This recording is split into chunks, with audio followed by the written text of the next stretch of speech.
Dios te bendiga, te damos la bienvenida a una nueva edición de CYB Studio. Esta vez estaremos analizando el capítulo 14 del Evangelio según San Juan. En el capítulo 13 estuvimos hablando en la clase anterior de cómo Jesús había anunciado su muerte. Habiendo anunciado su muerte, también hizo expresiones que nos permitieron entender los momentos difíciles que se avecinaban, tanto para los discípulos como para aquellos que iban a darle continuidad a la iglesia de Jesucristo, dándoles a entender que aún para ellos también vendrían momentos difíciles. Tanto así que teníamos que entender que nuestras propias fuerzas no iban a ser suficientes para poder mantenernos firmes en este camino. Aún así, Pedro, escuchando a Jesús anunciando su muerte, le dice que él estaba dispuesto a ir hasta la muerte si le era necesario. Y el mismo Jesús le dice a Pedro: antes que cante el gallo, ya me habrás negado 3 veces. Con este contexto vamos a darle inicio a este nuevo capítulo, el capítulo 14 del Evangelio según San Juan. No se turbe vuestro corazón, creed en Dios, creed también en mí. Estas palabras llevan a los discípulos a poner en práctica la fe y el tener confianza en las cosas que Jesús enseñaba. Una de las cosas que Jesús les enseñaba era que su reino no era de este mundo. Otra de las cosas que ellos necesitaban entender era no hacer tesoros en la tierra, donde el orín y la polilla corrompen, sino hacer tesoros en el cielo. Quiero hablar un poco acerca de estos versos para que podamos entender el contexto de las cosas que Jesús estaba realmente tratando de que los discípulos pudieran entender. El verso 2 continúa diciendo: en la casa de mi Padre muchas moradas hay. Si así no fuera, yo os lo hubiera dicho. Voy pues a preparar lugar para que donde yo estoy, vosotros también estéis. Significan estas palabras que Jesús fue a construir un lugar para los discípulos. Preparar lugar no era otra cosa que asegurarles la entrada. Jesús les está diciendo a los discípulos: no se turbe vuestro corazón, ni tenga miedo. Jesús lo que le está diciendo a ellos es que ellos tienen que entender que no deben preocuparse o tener miedo por las cosas que iban a acontecer, porque Jesús iba a ser crucificado. Jesús les dice: crean en las enseñanzas que yo les he dado, porque mi reino no es de este mundo. Y con este verso no hace otra cosa más que darles a entender que a través de lo que Él iba a hacer, el sacrificio que se iba a ofrecer en la cruz del Calvario, era lo que realmente le iba a asegurar la entrada al reino eterno. El versículo 3 continúa diciendo: y si me fuere y os preparare lugar, vendré otra vez y os tomaré a mí mismo, para que donde yo estoy, vosotros también estéis. Esta es una de las declaraciones que afirman la razón por la que los discípulos siempre defendieron como doctrina fundamental del Evangelio el mensaje del regreso de la venida de Cristo a buscar a su iglesia. En la segunda carta a los tesalonicenses dice la palabra, Pablo hablándole a la iglesia: pero con respecto a la venida de nuestro Señor Jesucristo y nuestra reunión con Él, os rogamos que no os dejéis mover fácilmente de vuestro modo de pensar, ni os conturbéis ni por espíritu ni por palabra, como si fuera nuestra, en el sentido de que el día del Señor está cerca. Creo que esta es una de las afirmaciones más importantes, porque hoy en día se ha perdido de vista el mensaje de la venida de Cristo. Y la intención de los apóstoles siempre fue defender esta doctrina, fue defender este mensaje, el mensaje de que Cristo venía nuevamente a buscar a su iglesia. Por eso Jesús le está diciendo a los discípulos: no se turben por las cosas que van a acontecer. Tienen que creer en las cosas que yo les he enseñado. Yo me voy porque a través de lo que yo voy a hacer, les voy a asegurar a ustedes la entrada. Y si yo me voy para asegurarles la entrada, entonces vendré a buscarlos nuevamente. Y esa es la razón por la que los apóstoles defendían tanto el mensaje de la venida de Cristo, que hoy en día se ha perdido de vista. Por esa misma razón, Jesucristo y también los apóstoles dejaron estas enseñanzas, porque se levantarían hombres que tratarían de desviar la iglesia del mensaje fundamental que es la venida de Cristo. Se levantarían hombres que tratarían de tomar la venida de Cristo por tardanza. Burladores, dice la palabra, que se burlarán del advenimiento del Señor, poniendo en duda lo que dice la palabra del Señor. Pero creo que la iglesia, aunque los años continúen pasando, debemos mantenernos a la espera de que en cualquier momento sonará la trompeta y la iglesia se irá a morar con el Señor. Es una promesa establecida y en estos versos queda 100% certificada. Cuando Jesús dice claramente, si me fuere y os preparare lugar, entonces vendré y os tomaré a mí mismo para que donde yo esté, vosotros también estéis. Continúan hablando estos versículos, donde aún Tomás le dice al Señor, ¿cómo nosotros podemos llegar si no sabemos el camino? ¿Cómo vamos a poder llegar a donde tú estás? Y Jesús le dice, yo soy el camino, yo soy la verdad, yo soy la vida, nadie va al Padre si no es por mí. Aunque a través de toda esta serie hemos estado estableciendo a Jesús como el Mesías, como el camino de salvación, el único camino, el único nombre dado a los hombres en el cual podemos ser salvos. Una vez más Jesús le deja saber a los discípulos que solamente a través de lo que iba a suceder venía la salvación. No podía cambiarse lo que ya estaba establecido. Él tenía que morir. Él tenía que ir y prepararles lugar a ellos, asegurarles la entrada a través del sacrificio. Y no solamente a los discípulos, sino también a nosotros, quienes también tenemos entrada a la gloria eterna a través del sacrificio de Jesucristo. Los próximos versos también hablan acerca de cómo Felipe en un momento dado le dice, muéstranos al Padre y nos basta. Y Jesús le dice claramente, hace tanto tiempo estoy con vosotros y todavía no me han conocido. ¿Cómo dice muéstranos al Padre? Jesús declarando nuevamente su unificación con el Padre. Creo que es importante que podamos hablar de esto porque Juan utiliza las afirmaciones que Jesús mismo hizo en momentos en los que los apóstoles estaban confundidos, porque sabemos que la duda muchas veces llegó al corazón de estos hombres. Y es importante porque en este capítulo en particular hay una enseñanza fuerte de cómo iba a obrar el Espíritu Santo y cómo se revela el misterio de la Trinidad. El verso 12 en adelante continúa diciendo que el que cree en Jesús, las mismas obras que Él hacía, también las haríamos. Fíjese que la Biblia nos enseña que aún haríamos cosas mayores que las que Él hizo. Servirle a Cristo nos convierte en hombres de autoridad. A veces nos preguntamos cómo puede ser esto posible. Bueno, creo que si podemos en perspectiva o utilizamos como ejemplo lo que es un oficial de policía. Cualquier hombre normal puede decir soy policía, pero el uniforme le da cierta autoridad. Un hombre uniformado como policía llega a un lugar y puede ejercer la autoridad.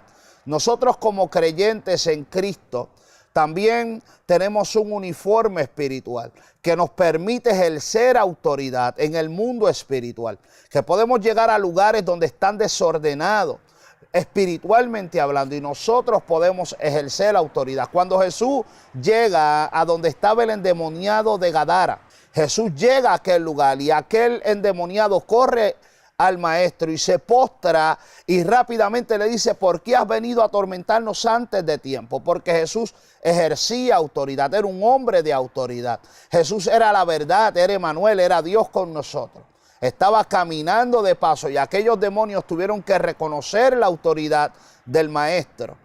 Y de esa misma manera, también nosotros cuando venimos al Señor nos convertimos en hombres de autoridad. por medio del Espíritu Santo. Y es aquí donde se revela el misterio de la Trinidad. Los próximos versículos son claros cuando nos enseñan que si amamos al Señor debemos guardar sus mandamientos. Y dice entonces Jesús: yo le voy a rogar al Padre, en el verso 16, para que os envíe al Consolador. Dice en el verso 17 que el Espíritu de verdad, el cual el mundo no puede recibir porque no le ve ni le conoce. Pero vosotros, le dice a los discípulos, le conocéis porque mora con vosotros y estará en vosotros. Lo primero que necesitamos entender es que para ser llenos del Espíritu Santo necesitamos vivir una vida en obediencia a la palabra. Pero para revelar el misterio de la Trinidad, quiero que podamos entender lo que Jesús está diciendo. Ya vimos a Jesús decir que Él y el Padre uno son. Pero ahora estamos viendo cómo Jesús dice: el Espíritu de verdad está con vosotros, habita con vosotros, hablando de sí mismo, que Jesús estaba en medio de nosotros. Pero llegaría el tiempo en el que entonces estaría en nosotros, en los discípulos, por medio del Espíritu Santo, el Espíritu de verdad. Es aquí donde se revela el misterio de la Trinidad, porque Dios se manifiesta al mundo a través de la personificación de Jesucristo y a través del Espíritu Santo. Él mismo nos utiliza y mora en nosotros como templo del Espíritu Santo. El verso 18 continúa diciendo: no los dejaré huérfanos, vendré a vosotros. Todavía un poco y me veréis, pero vosotros me veréis porque yo vivo. Vosotros también viviréis. En aquel día vosotros conoceréis que yo estoy en mi Padre y mi Padre en vosotros.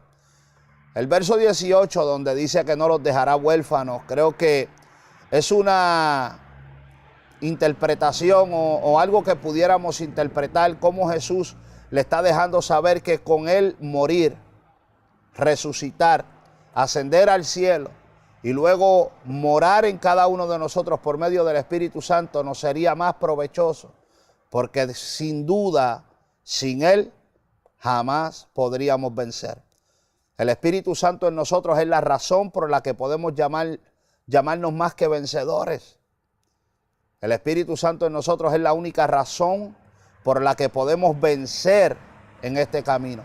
El Espíritu Santo en nosotros es la única razón por la que podemos mantenernos de pie. Por eso el apóstol Pablo dijo: todo lo puedo en Cristo que me fortalece. Y la razón por la que Pablo era fortalecido era por el Espíritu Santo. Todavía un poco y el mundo no me verá más, pero vosotros me veréis porque yo vivo, vosotros también viviréis. La vida comienza cuando aceptamos a Cristo como único y exclusivo Salvador. Es algo que tenemos que entender como creyentes. Pero el verso 20 marca, porque es un verso que encierra una profundidad enorme. Cuando dice que en aquel día vosotros conoceréis que yo estoy en mi Padre y vosotros en mí y yo en vosotros, esto nos enseña cómo el bautismo en el Espíritu Santo no solamente iba a fortalecer al hombre, sino que también iba a traer convicción al hombre. Nosotros creímos porque fuimos convencidos por el Espíritu Santo. La unción del Espíritu Santo dice que iba a convencer al mundo de pecado.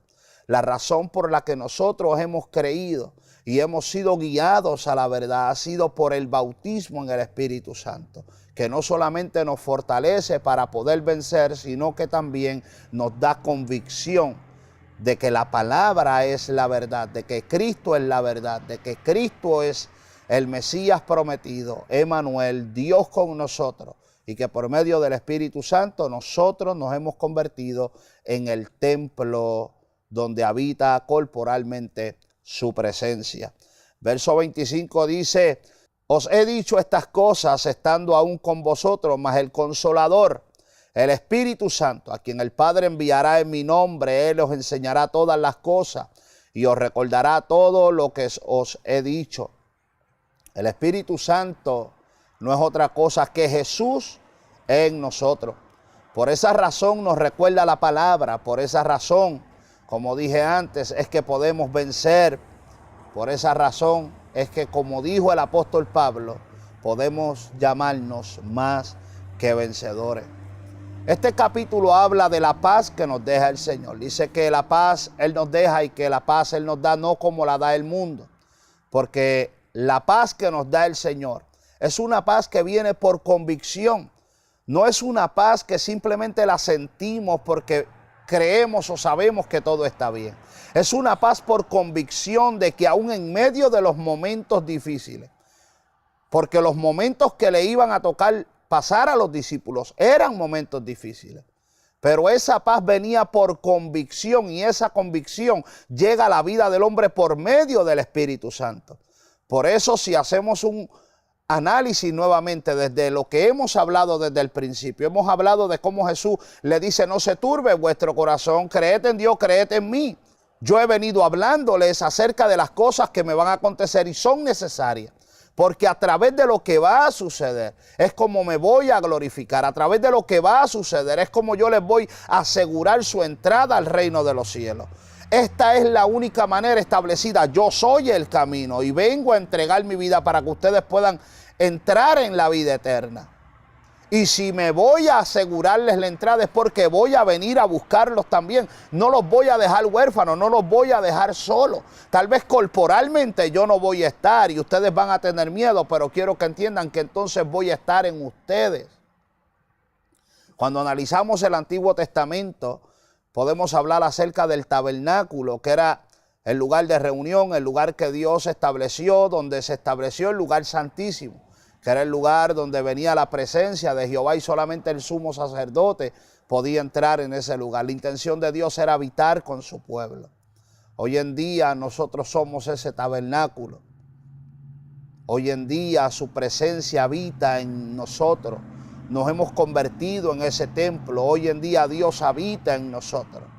Y esa es la intención y la razón por la que Jesús está estableciendo estas palabras, dejándoles saber a ellos que el Espíritu Santo también iba a estar con nosotros.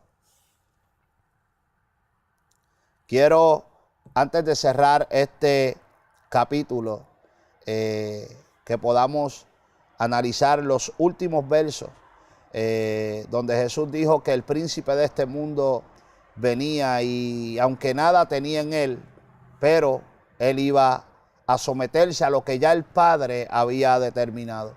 Creo que una de las cosas más interesantes que Jesús nos permite entender en este capítulo es que hacer la voluntad de Dios es lo más importante, lo es todo. Por eso el Padre glorificó a Jesús y dijo: este es mi Hijo amado en el cual tengo complacencia. Jesucristo, dice la Biblia, que se hizo obediente hasta la muerte y muerte de cruz. Fue obediente, no escatimó el ser igual a Dios como cosa que aferrarse. Aún estando en el Getsemaní mientras oraba, y dice la Biblia que estando en agonía y siendo su sudor como grandes gotas de sangre, dice la Biblia, clamó al Padre y le dijo: si es posible, pasa de mí esta copa. Pero también luego repitió: que se haga tu voluntad, no la mía. Una de las enseñanzas más poderosas de este capítulo es que podamos entender que hacer la voluntad de Dios lo es todo. Y así cerramos este capítulo. Lo cerramos entendiendo que no debemos temer, que así como los discípulos Jesús le dijo que confiaran y que no tuvieran temor, nosotros tampoco debemos tener temor. Sabemos que vienen tiempos difíciles, que son tiempos preocupantes, que son tiempos donde mucha gente va a querer abandonar lo que es el mensaje de la venida de Cristo, pero aún así tenemos que mantenernos firmes porque Él está con nosotros por medio del Espíritu Santo. Él no nos ha dejado huérfanos. Y si Él se fue a preparar lugar, a asegurarnos la entrada y habita en nosotros por medio del Espíritu Santo, es porque Él viene a tomarse a sí mismo. Y la expresión de tomarse a sí mismo no es otra cosa que podamos entender que Él está en nosotros. Y por eso Él dice: os tomaré a mí mismo. Así que es importante entender que Cristo viene a buscar a la iglesia. No podemos olvidarnos de eso. No podemos abandonar el mensaje. Y en medio de todo lo que nos pueda acontecer, solamente debemos confiar. Así que así cerramos el capítulo 14 de esta serie del Evangelio según San Juan, esperando que haya sido de grande bendición para tu vida. Recuerda darle like a este video y suscribirte a nuestro canal para que continúes recibiendo notificaciones de todos los videos que estamos subiendo en esta serie y otros que también vendrán para sorprenderte. Dios te bendiga.